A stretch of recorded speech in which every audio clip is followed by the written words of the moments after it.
What's going on? It's your boy Gamal. You're back on my channel, NYSB Gamal. Let me go ahead and pause that. So, you saw my Captain America video. Now I want to talk about this Battle of Winterfell, or I guess it's called The Long Night. Now, I have been on record many a times that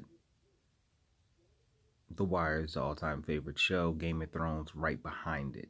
I think very highly of Game of Thrones. I think it's been super amazing.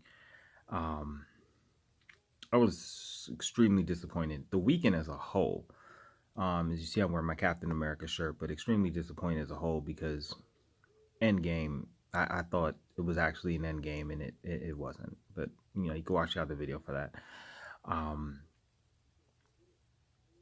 No one of significance died. Now, I'm not saying people have to die, but Game of Thrones is so far removed from the Red Wedding, right? At the Red Wedding, where we were led to believe, man, Robb Stark is that guy now. He just captured Jaime. He's outwitting Tywin. He's putting in work. Like, these are real things. Only for, what's the old guy's name, man, who set him up along with Ramsay's father. Tell him the Lannister sends their regards. So, and for that, and I'm really like, man, that sucks. I didn't get to experience it with the same shock because I did not watch the episode right away with my wife. I had something to do, and so I said, okay, I'll watch it later tonight, only for her to be watching it, screaming and carrying on. So then the whole episode, I'm tense because I already know, you know what I mean? Like, something is going to happen. I just don't know what.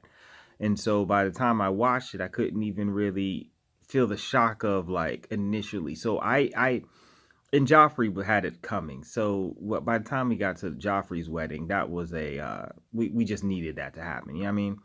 But from Jaime last year to one, I don't think that Bronn had actually pushed him that far into the water, for one, and then for him to be sinking like that, only for plot armor to be on him, for him to make it, and then Jon with the extra plot armor when they're out in the middle of the wherever they were in the mountains. That stupid episode from last year where they survived the White Walkers on that one little piece of iceberg, and how he sunk into the water wearing wool, which was ridiculously heavy, while being dragged down by White Walkers, or whites, I should say. It went to White Walkers, the whites, only to manage to pull himself up. Yeah. So this episode one, it was like super dark. Now let's go over some things. The beginning of it, amazing. I thought it did a really great job showcasing what different people were thinking.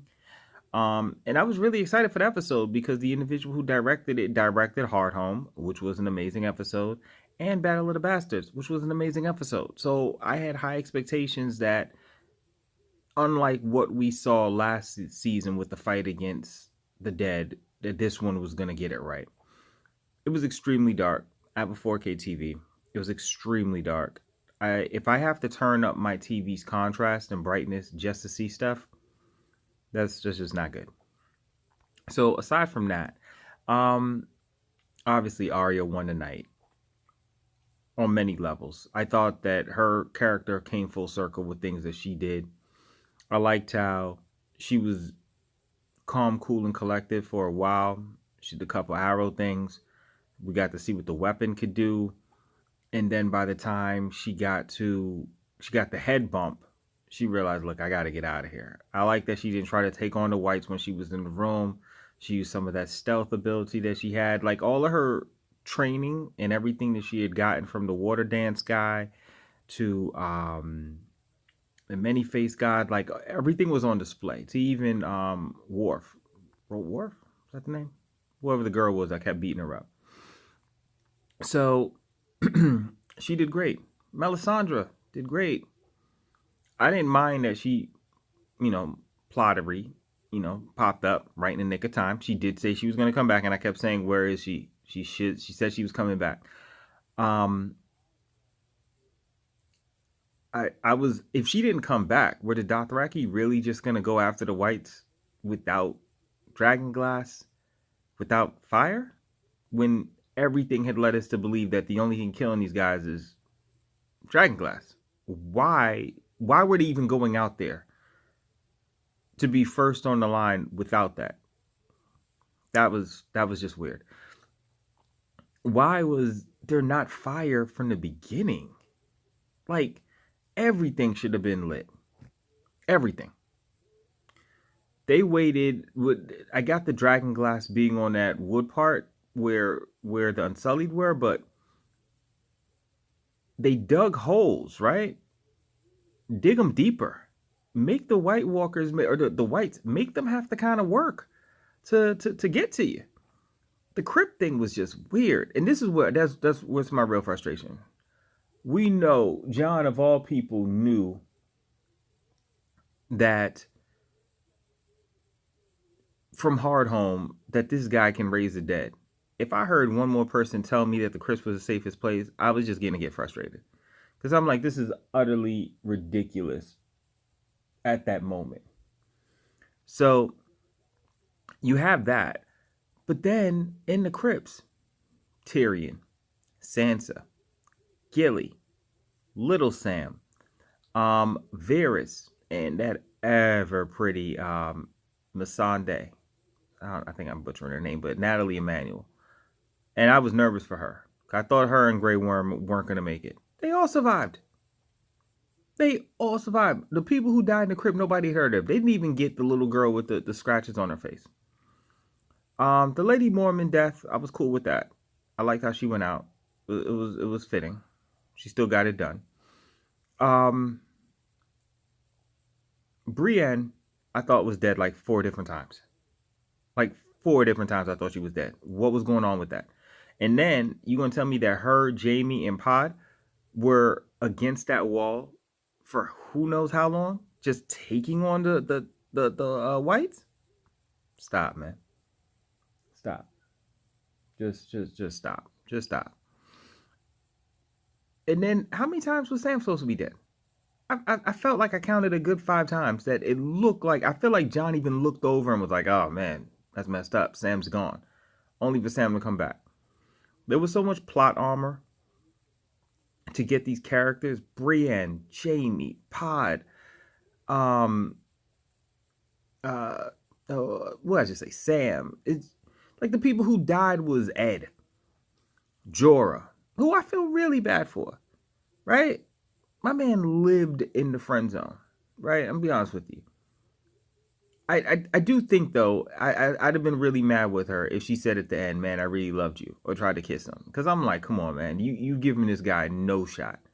He has proven himself to be one that's with you, and he died without ever getting to at least kiss her. Yeah, I feel salty myself just thinking about that. And so, yeah, because you just think like, man, what if you pass and the stuff that you wanted to do with the individual who you love, you're just not going to get to do because that's just not what it is. That's not what they want to do. They don't see you like that. Yeah. Frustration. All-time high. Crazy. So, what is Bran doing? I don't understand Bran's character. I don't understand his power. Shout out to Theon, because he did a lot better than I thought he was going to do. I didn't even realize he was that good with the arrow thing, but I guess when you look back at season 1, he was the one that was showing Arya, was down there with Arya with the arrow. So I guess he was good, but nothing had led us to believe that he was any good with arrows. And he was putting in work. Melisandre again with the callback. Brown eyes, green eyes, blue eyes, or it would have been really dope, because I guess when she said it originally season 3, it was brown eyes, blue eyes, green eyes. But I'm guessing the reason she said it this way is to remind her, I told you brown eyes, I told you green eyes, but remember, blue eyes. Yeah, so the callback to the water guy, the water dance guy, what do you tell to the god of death? Not today. I mean, Arya was ill. Like, she was ill, but I wanted Arya to survive. But, I mean, had Jon tried to go up against the Night King and died, I'd have been cool with that. Like, I love Jon. I think Jon is dope, but he's already come back. So that would have been okay.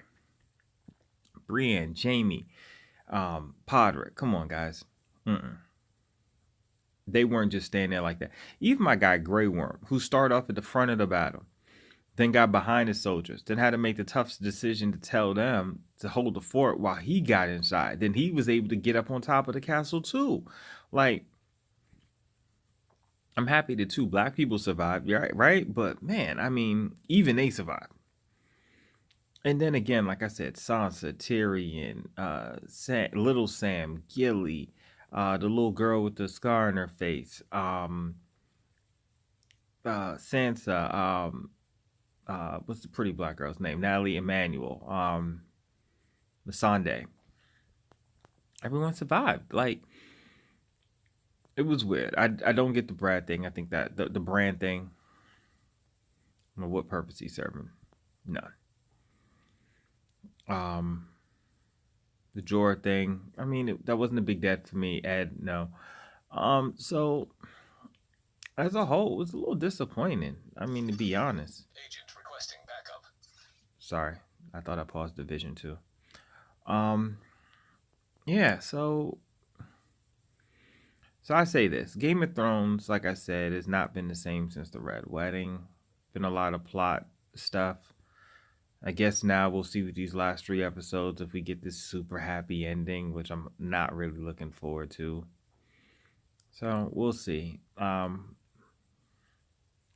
Hopefully the guys will turn it around and we'll get something we didn't expect.